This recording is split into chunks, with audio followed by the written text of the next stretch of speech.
Não existe mais esse negócio de indulgência, né? A Igreja Católica não acredita mais nisso. Na verdade, acreditamos sim. Oi, meu nome é Leandro e esse é o Visão Católica. Então, não sei se você sabe, mas a gente está no ano jubilar. O Papa Francisco declarou o ano jubilar. É um ano especial que acontece de 25 em 25 anos. Agora, junto com o ano jubilar, tem o que chamamos de indulgências. E agora você pode estar pensando, mas as indulgências não foram a razão pela qual a reforma protestante aconteceu?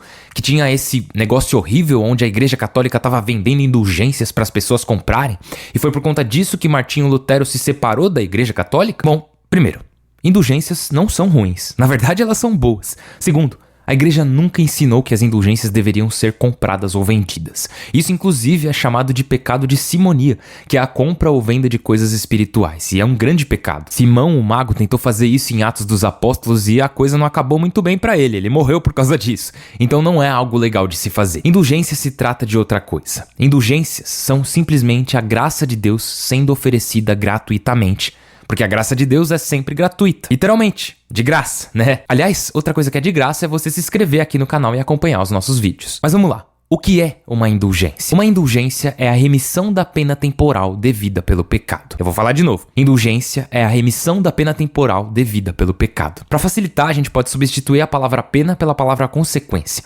Porque muitas vezes, quando pensamos em pena, pensamos em algo que foi imposto a você que nem sempre é justo. Então, ficaria assim. Uma indulgência é a remissão ou remoção da consequência temporal devida pelo pecado. E assim, algo que todos estamos carecas de saber é que um pecado tem consequências, né? Mas o pecado, na verdade, tem dois tipos de consequências diferentes. Existe a consequência eterna do pecado, que é a completa separação de Deus para sempre, ou seja, o inferno.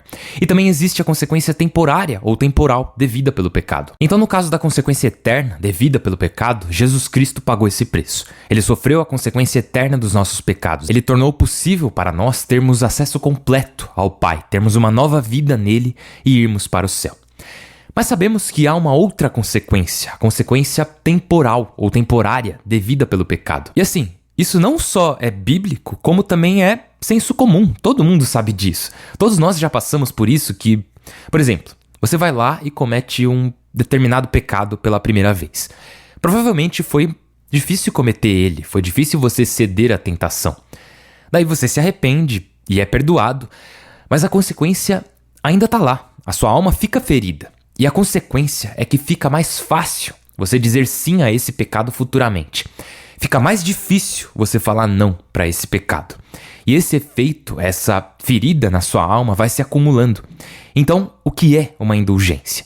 Uma indulgência dada a nós pela Igreja. Deus dá a sua graça à Igreja para que ela possa ser utilizada como um instrumento de distribuição dessa graça. E assim a Igreja, tendo esse conhecimento de que as pessoas carregam essa consequência temporal devida pelo pecado, ela faz o seguinte, ela diz: olha, você não pode se curar sozinho.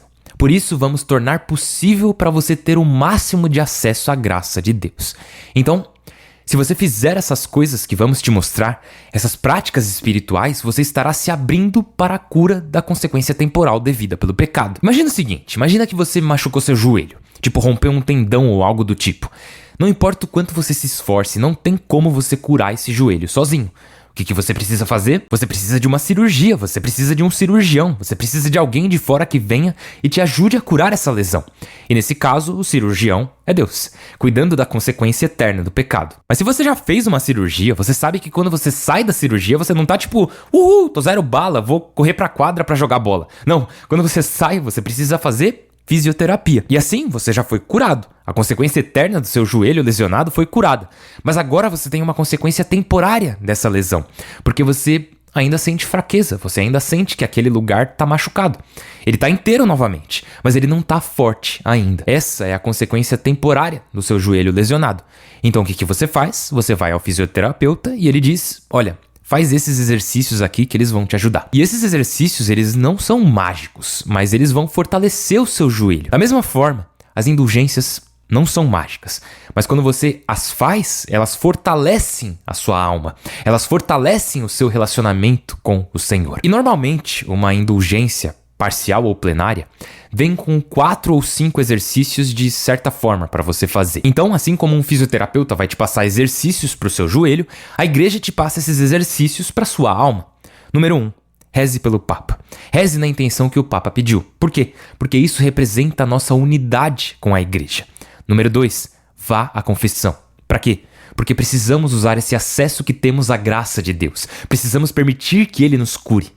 Número 3, vá à missa e comungue. Você precisa receber a Sagrada Comunhão dentro de um número determinado de dias do próximo exercício. E esse próximo exercício seria uma peregrinação ou um jejum ou realizar alguma forma de penitência, alguma obra de caridade.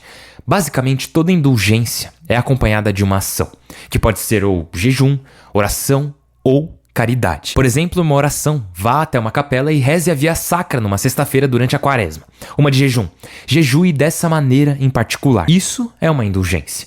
Agora uma de caridade, faça essa boa ação ou esse serviço. E isso é uma indulgência também. Por quê? Porque essas coisas são todas feitas para curar os nossos corações, que foram feridos pelo pecado, que carregam essa consequência temporal do pecado. E agora vem a grande questão, mas a igreja não vendia indulgências? Então, isso é um erro de interpretação que pode facilmente ser cometido porque, por exemplo, que nem eu expliquei, para obter uma indulgência você poderia rezar, jejuar e fazer caridade. E caridade é uma coisa boa, ajudar as pessoas, né? Mas aí você pensa, quem que eu poderia ajudar? A igreja pode ser ajudada. A igreja é a instituição que mais faz caridade no mundo. Então, talvez seja interessante ajudar a igreja com a minha caridade, para que ela continue nessa grande missão. Aí, por exemplo, a igreja fala, olha, a gente está tentando construir uma bela igreja para que Deus seja adorado em Roma. Vai se chamar Basílica de São Pedro, vai ser muito legal.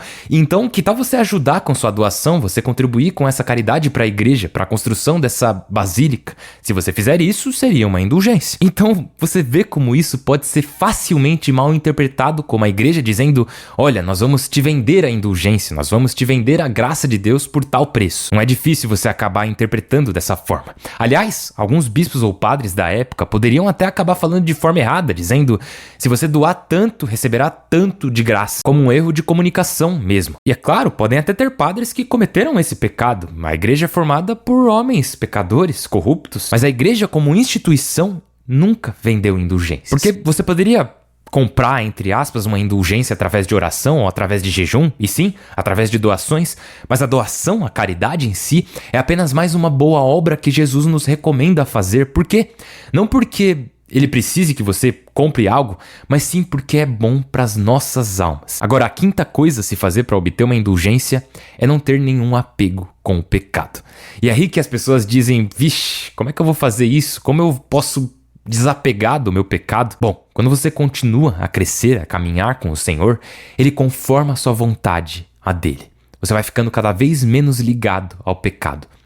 Então, para resumir, todo pecado traz consequências. Uma consequência eterna e uma consequência temporária. Se você foi batizado, se você foi se confessar, a consequência eterna foi removida pelo Senhor.